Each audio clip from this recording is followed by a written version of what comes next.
shining, the birds are chirping, the bacon is sizzling. Welcome to the Daily Swole. Testing, testing, testing, test, test, test, testing, testing, testing, test, test, test, testing, test ickles, testing, testing, testing, test ickles, test ickles. Welcome everyone to episode 924 of the Daily Mother Swole, the most muscular swolecast, beardcast, broadcast, gangcast, mancast, pimpcast, sleazecast, slaycast, and Thursday cast in the realm, because when I flex, you flex, we all flex our biceps. We're talking about the gain train today. We're talking about the gun show. Welcome everyone to 944, the live peeps, Facebook, Instagram, YouTube. What up? What up, fam? Famwise Gain G. What's going on, people? Come on, holla. Where you from? Where you watching from? Where are you? Where do you hark from?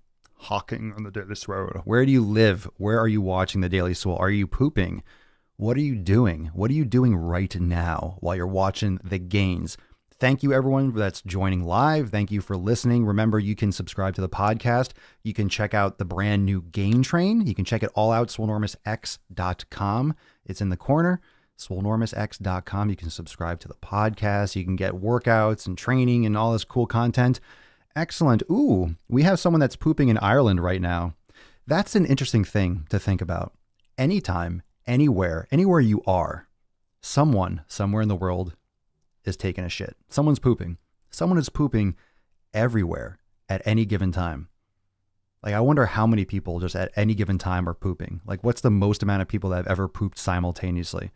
Just think, when you're on the throne and you're pinching one off and you're on your phone, you get people that are pooping. People are duking. I think that'd be weird, right? It's one thing for you to see me and everyone's like, oh, why are you not wearing a shirt? Why are you not wearing a shirt, Papa Swolio? It's like, I'm glad I can't see you, because a lot of you are fucking taking a dump. My goodness. How many of you are pooping? Yeah, when you come in, come on. You get that's the roll call. Who's pooping? Who be pooping? Who be pooping? All right, so 944, isolate for gains. I put gun show on the board behind me because I'm going to be doing arms today. And, oh, very nice. I'm going to be doing arms today. And I was thinking, all right, well, arms are really an isolation muscle group, right? You isolate when you do your arms. You're doing single joint exercises. You're doing biceps. You're doing triceps. You're doing shoulders. It's pretty targeted training, even if you're doing supersets or triple sets. You know, what you're doing is isolating muscle groups. And we've been talking about training splits last night. Those of you that were in the Swolenormous X Masterclass, float some hearts and float some gorillas if you're in the masterclass or you watched it last night for Swolenormous X members. We talked about training splits, right? We talked about program design and training splits and doing 3 days a week or 4 days a week or 5, 6 days a week and how you can design your program. And whether or not you are going more on frequency and dropping volume, or more, you're going more on less frequency and you're increasing the volume of a workout and the overload, it's going to determine how you separate your body parts. Are you doing total body workouts? Are you doing upper body, lower body? Are you doing push pull? Like, what is your program split? What is your training approach?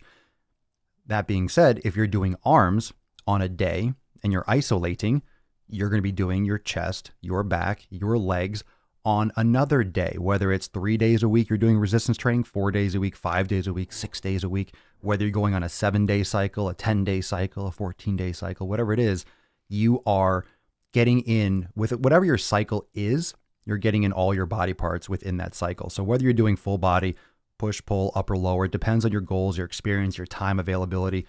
That we've been discussing on the podcast, and that we went into depth yesterday in last night's masterclass. So when you're doing isolation exercises, why would you do isolation exercises? Why would you do bicep exercises? Why would you not only do integration? You know, you might be people might be in the school of thought, if you're not doing integrated movement, you're not being a human being. You're isolating. That's not how the human body works. You never just use your biceps. You never just use your triceps. You never just use your shoulders. You're always doing integrated movement. And that's true. That's true. If you're doing a bicep curl, think about it though. You might think, all right, that's only doing the biceps. But the body doesn't work like that. Are you standing up? Are you upright? Those of you that do dumbbell curls, Let me know in the comments right now if you agree. When you're doing dumbbell curls, you're working your entire body. You're working your core. This is the beauty of free weights. If you're not sitting down on a bench, if you're not on a machine, you're working your core. You have to stabilize. If you're curling 30s, 40s, 50s, damn straight you're doing your core. Damn straight you're working your legs, your glutes, your body. You're trying to maintain your posture as you lift those weights up, as the lever arm, right? As the biomechanics of the body work, the weights are going further away from the body. You have to balance out without swinging. You're not trying to cheat. You're using your whole body. You're using a lot of different components to keep you in one position, right? To make sure that the biceps get the most force, right? You got to brace yourself. Exactly. And this is where people start to think, oh, well, you're cheating if you're swinging or there's any motion at all. When you start lifting really, really heavy, when the weights start going up, you don't live in a vacuum. This isn't supposed to be some kind of a statue that's fucking lifting. If you're curling a lot of weight, for example, there's going to be some movement. You have to offset the movement where you can do curl to the front and then fall forward onto the rack and break your fucking neck or break the mirror. You have to have a little bit of movement. You have to counterbalance a little bit. So counterbalancing is not cheating. Swinging the weight up is cheating. There's a big difference. There's a big difference. And most people, from an observer's point of view, don't know the difference between bracing and cheating. So there are great ways to cheat. There are great ways to get extra reps to assist the body on the way up to get the negatives, especially when you're training by yourself. There are a lot of good strategies for that. Okay. I'm not in the party of burning anyone that does any kind of movement. Like, no one's supposed to be stiff and straight and locked in place. The body is very dynamic. The body cushions, the body braces, the body adapts, the body counterbalances. That's natural. So even when you're doing isolation in the gym, you're still doing the whole body. You're still bracing, you're stabilizing, this, that, and the other. That's why free weights are important. For the school of thought, anyone that's putting out material that says if you're not doing integrated movements, you're not working the body properly, you can absolutely make gains with isolation. I don't think anyone should be completely neglecting isolation movements. Now, it's important to make sure that you are doing all aspects of that. I would never say do isolation only. Think about a program that only has isolation. Let's say you're trying to isolate as much as possible. Let's look at a true isolation program. Let's say you were never trying to do any kind of compound multi-joint movement. You're doing, let's say, dumbbell flies. I mean, it's still kind of an integrated movement. You're using multiple joints, but for all intents and purposes, dumbbell flies, you're doing some kind of like a back fly or a back row supported on a bench. You're doing a dumbbell curl, triceps push downs, leg extensions. We don't like those, but leg curls. You're not getting any real glute activation. You're just kind of doing things in pieces. You're working individual parts, but you're not integrating in the whole. And you leave a lot of mass on the table. You leave a lot of mass on the table. You leave a lot of integrated support. The only time when you really want to do slow isolation focused movements is for activation. That's really great with the glutes to help improve posture. It's great for corrective exercise for the posterior rotator cuff, for the rhomboids, middle and lower traps, all these things that get underworked and shut down neuromuscularly that affect our posture, that affect our strength and output. But a lot of people are neglecting nowadays, especially with group exercise, because it's more efficient to get a lot of people in a room doing a compound movement. You're getting more work done in a shorter period of time. Theoretically, you're squatting, you're doing a bench press, you're doing a snatch, you're doing a clean, you're using multiple movements. It's exhausting. There's a lot of this perceived effort versus actually getting results. However, when you want to create overload and progressive overload on the body to build muscle, it's very, very, very effective to do isolation exercises in conjunction with multi-joint, in conjunction with these compound movements like a bench press. You're working your shoulder, you're working your elbows, okay? You're working on multiple joints. When you're doing a barbell row or a pull-up using multiple joints, elbow, shoulder, plus core stabilization, doing a squat, core stabilization the whole way, all the vertebrae. You're working the glutes, the hip joint, the knees, the ankle joint. You're working everything, even to the calves, the soleus on the way up for the squat. You're using the calves to get out of the hole for the squat. That's why working the calf muscles and having good ankle mobility and strength is important for squatting strength. So you have all these things that need to work together. But if you have stronger pieces, you can integrate them properly. You can integrate them and use that type of overload on these specific areas in the integrated whole. And any kind of bodybuilder, any kind of person that's building a physique that wants to have the aesthetic look as well as strength and functional movement, you're going to isolate. You're not going to convince me that doing bicep curls is not a good choice. You're not going to convince me that training your arms and focusing on an arm day is going to be a bad thing for building strength and all that stuff. It's bullshit. It's bullshit. People have been doing isolation exercises for fucking decades. It fucking works. It works. If you want to even go back, oh, Arnold and these guys. Yeah, everyone does it. Bodybuilders do it. CrossFit people do it. Everyone does isolation exercise because they fucking work. The question is really, are you doing this in a program that will bias you towards integrating that with total body movements, which is why yoga is very important, which is why you can use programming that involves total body workouts and total body macro movements, systematically and rotationally in a well-designed program. No one should be ignoring individual body parts, especially if you want progressive overload, especially if you want to build muscle. You need to overload, and progressive overload means you're increasing the force, you're increasing the overload, you're increasing the stimulus on the body. You're demanding that the body react to that increasing stress. As your body adapts, you increase the overload. You challenge the body. Okay. And that's what progressive overload is. You keep on adding. You're increasing the external stress, the external force. You're challenging the body to create internal tension, and that progresses as the body gets stronger, as the body gets more developed. It gets more challenging, which will cause the body to continue to try to get better and better and better and get stronger and stronger and bigger and so forth. Okay, that's part of the process. And I've been seeing a lot more, and I've been getting a lot more questions. People asking about calisthenics. I don't have any equipment. How, what should I do to build muscle? The same shit that everyone else will do to build muscle. Muscle is built by fucking building it. Whether you have weights, whether you're doing body weight, it's the resistance. You're not going to build more muscle with body weight exercise than you will with resistance, with weights, with dumbbells and barbells. Why? Kettlebells, whatever you want to use.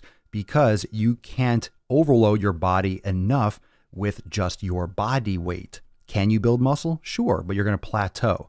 You're going to get to the point where you've built essentially a maximum amount of muscle with just your body weight. You can slow down the repetitions. You can focus on isometric. You can focus on eccentric. However, the actual overload is not increasing.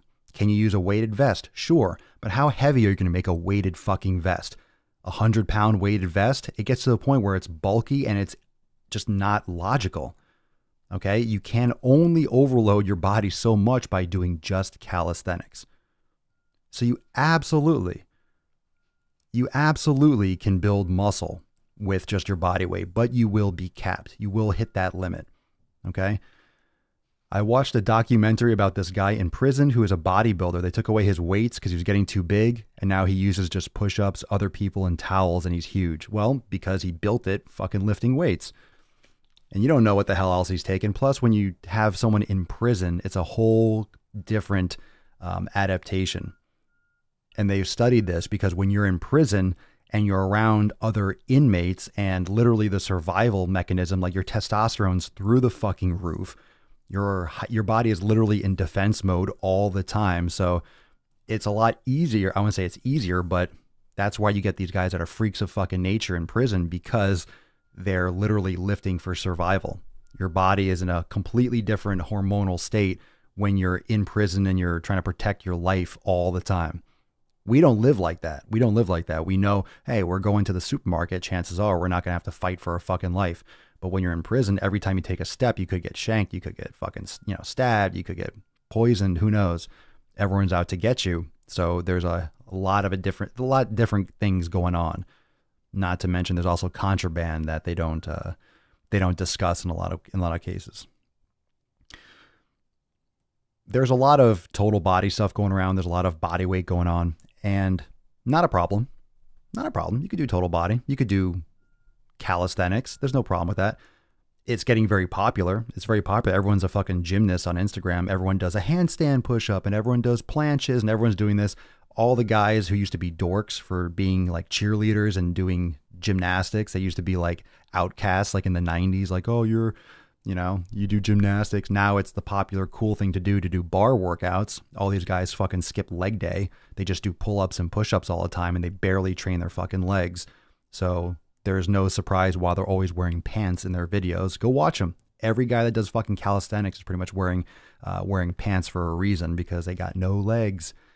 And you know, it's just one aspect. Sure, it's free. You can go to a park, you can do pull-ups, you can do push-ups, and it's great. You can get in excellent shape.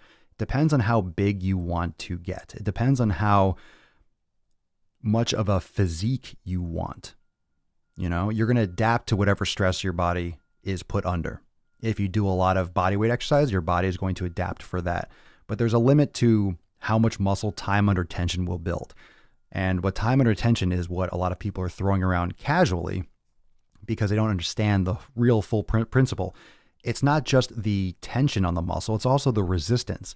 So if you're lifting, there's a reason why lifting heavier weights will get you stronger and bigger than just lifting lighter weights and doing more reps or holding them and doing isometric. So there's like a fine line, there's a gray area, and there's a lot of individuality too. Some people will grow more from lighter weight, as we know, and some people are going to have stubborn body parts. Some people are probably just genetically predisposed to building more muscle than others. We don't have all the answers, but it also makes sense, right? Some people are just naturally fucking huge. Some people have just massive calf muscles. Some people just, right? I mean, there's people have just freak body parts depending on what they do. Some people just look muscular and they barely do anything.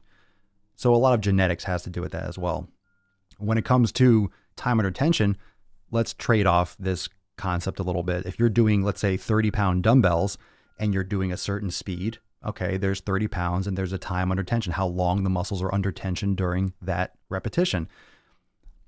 You might grab 5 or 10 pounds and you do a lot slower of a repetition. So because even though you drop the weight a lot, you're increasing the time that the body is under that kind of tension, and it might burn a lot. It might fatigue a lot, and you can do isometrics, eccentric, long eccentrics, and it can really get you sore. It can really damage the muscle. But you're trading off the overload and the raw overload and the actual, like the literal absolute resistance for the time under tension. However, it's a lot lighter. And there's a gray area where you can drop the weight a little bit, increase the time under tension, and potentially get the same results, the same outcome in terms of muscle growth or endurance or strength. However, if you drop the weight to 5 pounds, you're not going to get as big as if you're overloading the body with 45 or 50 pounds. You just won't. I don't care how long the repetitions are. You're not going to stimulate the muscles to grow past a certain point. That's why professional bodybuilders and people that are getting huge, they might not go as heavy as a power lifter, because you don't need to be maximally strong in order to build muscle. It's a different type of adaptation. It has a volume component. You're going to failure. You're going, moderate weight, heavy weight, moderate high repetitions, 8, 10, 12, 15 repetitions, but a lot more volume. You're doing more volume, more overload in a given time period than someone who's doing powerlifting, than someone who is doing other types of resistance training or athletic performance. Building muscle is a specific overload in a specific manner with that type of volume that will stimulate the muscles to grow thicker and larger. That's why you might have someone that looks the same size or a little bit less muscular, but they're stronger because it's a different physiological adaptation for strength.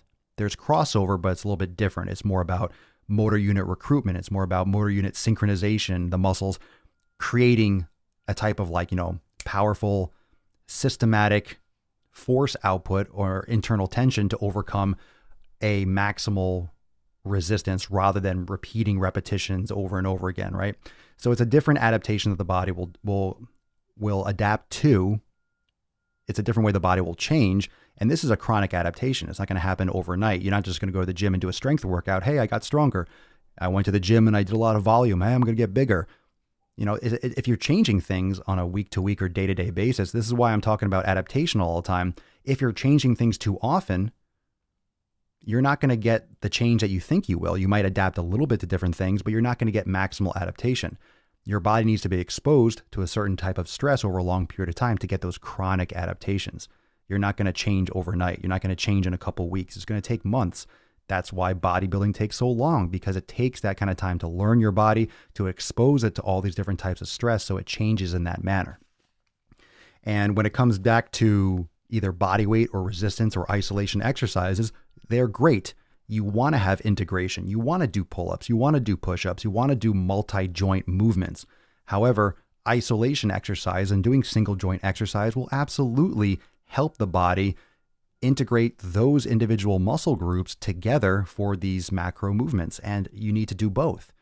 I think you need to do both. And that's why I promote yoga so strongly, because that's a great total body mobility. It integrates the muscles very, very well, inhibits classically overworked and tense muscle groups. It helps relax and de-stress and pretty much massage the sympathetic nervous system. It relaxes the body neurally. It creates that nice balance between overload and resistance, and also releasing that type of tension that builds up in the muscles. So it's a great combination. Squats are amazing. Deadlifts are amazing. Pull-ups are amazing. Push-ups are amazing. Lunges are amazing. Those are all multi-joint movements.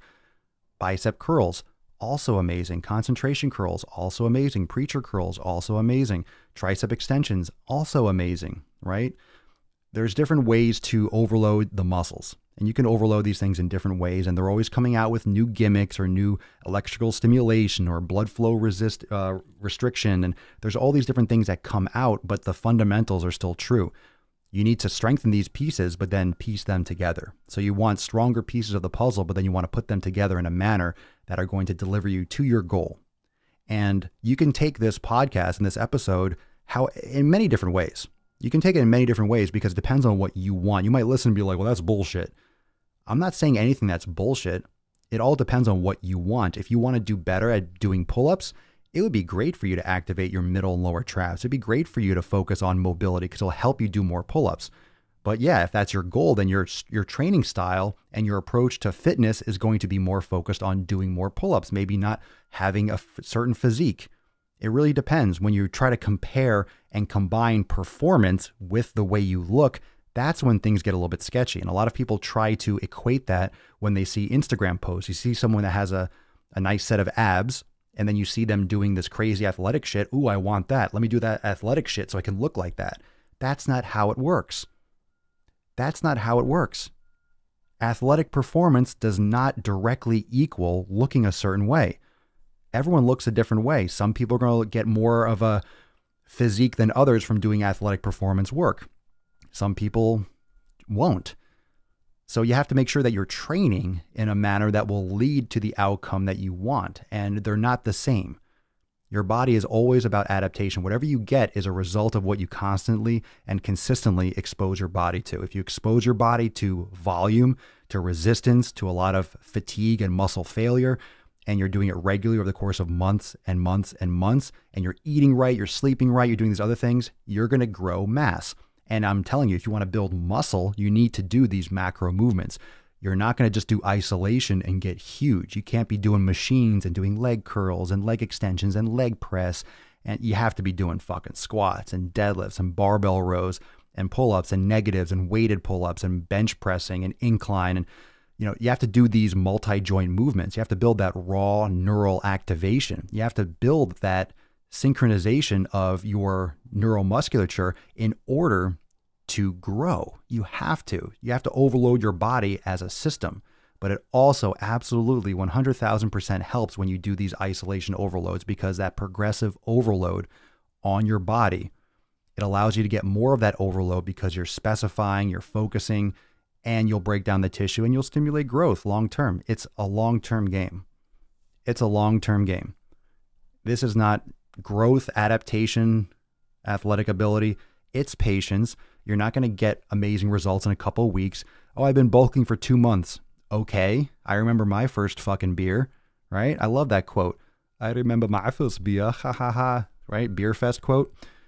2 months? You bulk for 2 months. Congratulations. Congratulations. So what? You don't bulk for 2 fucking months. You bulk for 6 months. You bulk for a year. You bulk for 2 years. Putting on muscle takes time. You're only putting on maybe 1 or 2 pounds of muscle a month if you're a fucking lifting god. Especially naturally. It takes time. It takes time. It takes experience. And it's not just going to the gym and doing a workout. You have to figure out all the nuances of how your body works and how your body reacts to training. That's why it's important to not overload your body to the point where you're breaking it down, you're not recovering, because then you get hurt and then you fall off the wagon. It's consistency. You have to be consistent with your training to get an adaptation. And the more attention that you put towards making sure that you're as optimally consistent by minimizing your risk of injury, by optimizing your recovery, by segmenting body parts, by not overloading and doing too much frequency, by backing off in the volume, by doing deloading weeks, all these training protocols and these training strategies is what's going to help you be consistent and healthy for the long term and make regular progress. That's what we talked about last night in the Swolenormous X in the masterclass. Exercise is not training. Exercise and doing a workout is not training. And training is not the same as doing a training program. A program is something that is professionally designed and structured to give you that type of overload without overtraining you and giving you that macro progress with the right amount of rest periods, deloading, and so forth. That's what a training program is, and that's the big difference. Most of you go and you work out. Most of you go and you go exercise. That's not a training program, and that's why you're not getting your results. A training program is over the course of months and years, and that is what is going to help you make that consistent improvement without getting injured or minimizing your risk of injury, because you never get rid of it completely. Things happen. Shit happens all the time. When you're 40, it's even harder. I can't imagine, man. I mean, I'm 35, but I've been lifting for almost 20 years, 17, 18 years. I mean, I can't imagine starting now. I know what it's like to start yoga after being really stiff, so I'm sure it's very, very similar. You know, we got some good, got some comments. So we have any questions about program design, isolation, exercise, the Papa Swolio presses? Hell yeah. Colton Cook, I'm digging drag curls lately for sure. Don't forget, everyone, make sure you go on swolenormousx.com. The Gain Train workout blog. Got some good workouts up there, posting some more stuff today and tomorrow. So you can go and get some workout samples. You see some training gifts. You can get some more information on stuff with nutrition. So there's a lot of stuff there that you can get. It's 100% free. You can go check it out. swolenormousx.com. Just click on Gain Train and you'll see some workouts up there already. Got a total body workout, got some chest and back, got another chest workout coming, just, focusing on chest. You could get a bunch of different things, from segmentation completely like a chest day, and you'll get stuff that's total body, upper body, beginners, intermediate, advanced. You're going to get a lot of stuff. Thank you so much. I appreciate you following. Swole Little. Swole Little. Ashley, what up? Got some weird names. Ashley Langier, what up? Love your content. Thank you. Holly, every older 70 to 90-year-old person who comes into work and looks fantastic, I ask what they do. They say aerobics and yoga. Yoga is excellent.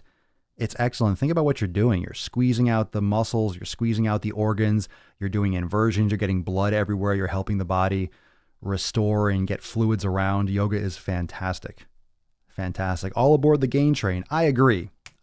So whether or not you are isolating today, that's really not the main concern, okay? I'm not telling you that there's one way to skin a cat. There's more than one way to do things. Everyone's going to react differently.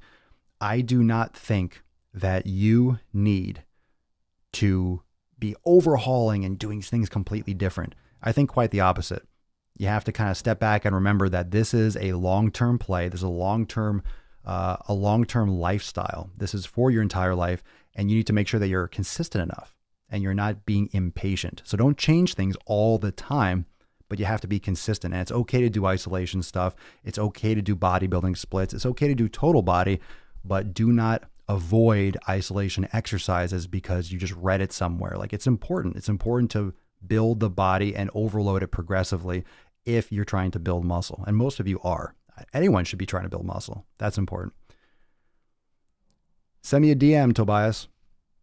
I'm assuming if you're like suggesting that you want to provide one, for sure. Send me a DM. When I'm old and can't exercise hard anymore, I'll be doing yoga every day and probably water aerobics. That's the opposite. When you're young and you're healthy, you should be doing yoga. You don't want to wait to do yoga. Don't do yoga when you're old. Do yoga now. Keep you young longer. That's the answer. That's the ticket. You know what I'm saying? That's the ticket. You got to switch that mindset. Don't wait until you're older. Don't wait until you're injured to do corrective exercise. Don't wait until you're injured to do stabilization. Don't wait until you're fucked up to try to create that foundation. You got to start doing that now. That's what the call for the Daily Swole is. You got to start doing that shit now. Trisha, I've been finding yoga has been helping me realize when I'm tensing muscles I wasn't aware of. And I mean outside of doing a yoga class like clenching my jaw or my shoulders, etc. Total body awareness. Yoga will help you with total body awareness. You'll realize when your hips are stiff, when your neck is stiff, when you're just more in touch with how your body feels. Big time. Juicing pre-workouts with the sweet potato for a few days.